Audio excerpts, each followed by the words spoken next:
nơi khang còi khôn nhom nắng cứ chỉ khlong thuê tà cài nó pe ngày lệch chẳng á bẻ tật chẳng khlong thuê tà cài po định mía chẳng á hơi khlong thuêនេះគឺចេញពីភាសាបាយ័នមកក្រុងកោធំគេឈ្មោះថាkhlong thuê tà cài នៅបងប្អូនគេពោឡើងក្រហមចឹងថ្ងៃខ្លះទៀតក្រហមមាននឹងទៀតណា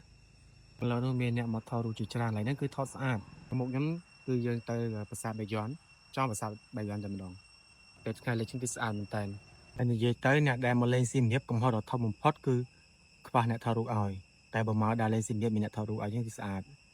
នេះទស្សនវិជ្ជានៅក្នុងទ្វារតកៅពេលថ្ងៃលេខនេះស្អាតណាបងប្អូនអើយនៅក្នុងទ្វារតកៅនេះគេមកថតpre wedding ច្រើនដែរហើយរដូវកាលនេះគឺរដូវកាលមើលថ្ងៃលិចហើយនឹងមើលថ្ងៃរះស្អាតហើយយើងមើលទៅគឺផ្កាស្អាតមែនតើដែលហើយខែត្រជាក់អញ្ចឹងគឺផ្កាលាស់មកស្អាតអមជាមួយនឹងខ្លងទ្វារដោយចាំងដោយពោទឹកមាស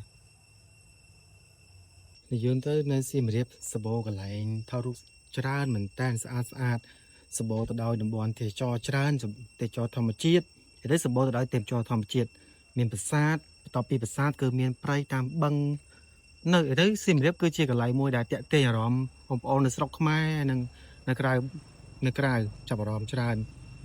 អញ្ចឹងយើងព្យាយាមបង្ហាញពុកម៉ែបងប្អូនឲ្យបានស្គាល់នៅអ្វីដែលថាជារបស់ខ្មែរយើងពិតស្អាតមែនតើទូកនេះយើងអាចជិះថតលេងបានទូកសម្រាប់អ្នកសម្អាតស្លែថ្ងៃលិចអញ្ចឹងយើងមើលទៅឃើញចាំងពោមាស